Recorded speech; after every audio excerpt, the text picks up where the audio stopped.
बातमीपत्राला आता सुरुवात करूया। बीड जिल्ह्यातील माजल गावात लोकशाहीर अण्णाभाऊ साठे जयंतीनिमित्त कार्यक्रमात झळकलेल्या भावी कॅबिनेट मंत्री डीएम साहेब या पोस्टरची जोरदार चर्चा सुरू आहे।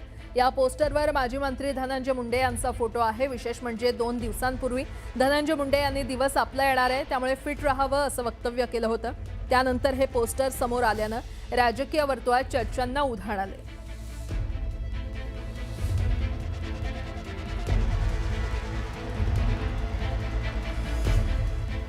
नाशिक शहरातील खड्ड्यांवरून राजकारण पुन्हा एकदा तापलेलं आहे। छगन भुजबळ यांना नाशिकचे पालकमंत्री करून नाशिककरांना खड्ड्यातून बाहेर काढा अशी मागणी राष्ट्रवादी युवक काँग्रेसने केली आहे। नाशिक शहरातल्या वेगवेगळ्या चौकात हे होर्डिंग लावलेले आहेत। नाशिकचे मुख्यमंत्री देवेंद्र फडणवीस भुजबळ साहेबांना पालकमंत्री करा, नाशिकला खड्ड्यातून बाहेर काढा असा आशय या बॅनरमधून लिहिण्यात आलाय।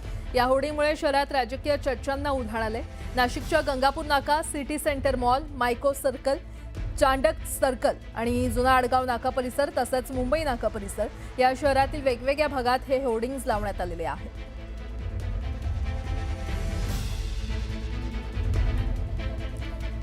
सोलापूरचे पालकमंत्री जयकुमार गोरेंनी पुन्हा एकदा उद्धव ठाकरेंवर घणाघाती टीका केलेली आहे। देवेंद्र फडणवीसांचा आशीर्वाद आपल्यासोबत आहे त्यामुळे अनेकांची दुकानं बंद होत आहेत तसंच त्यांच्या दुकानाला टाळं लावण्याची वेळ आलेली आहे अशी ही टीका त्यांनी केली आहे।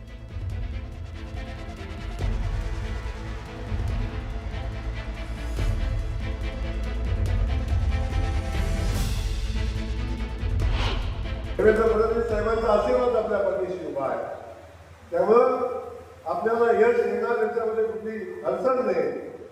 त्यामुळे अनेक लोक आपण बघतोय अनेक लोकांची दुकानं आता बंद व्हायला लागली, दुकानाला टाळे लावायची वेळ आली तेव्हा अनेक लोक आश्रय शोधायला लागले।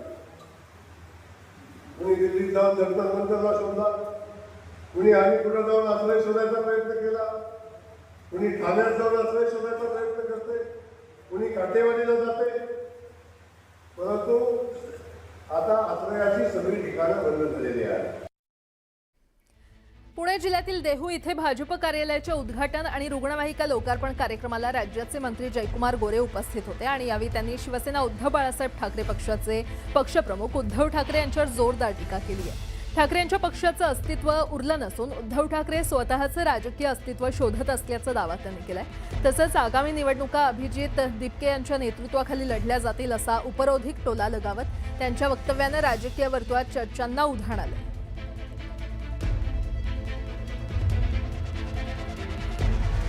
पुढची बातमी पाहूया। जसा समृद्धी महामार्गावर एक्झिट असतो तसा माझ्याही राजकारणात एक्झिट असेल असं वक्तव्य मंत्री पंकजा मुंडे यांनी केलं होतं।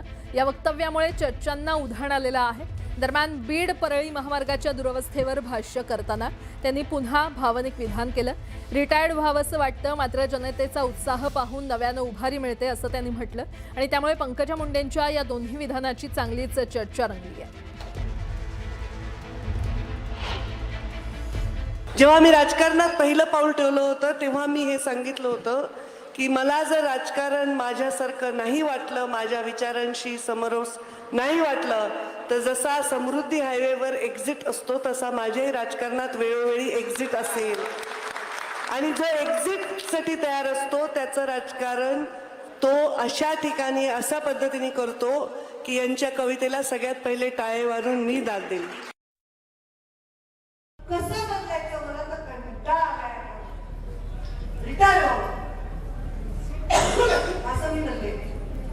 पण या कार्यक्रमात जेव्हा मी आले आणि तुम्हा सगळ्यांचा उत्साह बघितला, तांब्यावरच्या गरीब घरामधल्या या चमकणाऱ्या डोळ्यांना मी जेव्हा बघितलं तेव्हा वाटलं आपलं काम अजून संपलं नाहीये।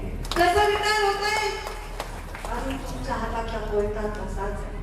कसं रिटायर होतंय अजूनही गावागावामध्ये कुठेतरी तणावाचं वातावरण तसंच आहे।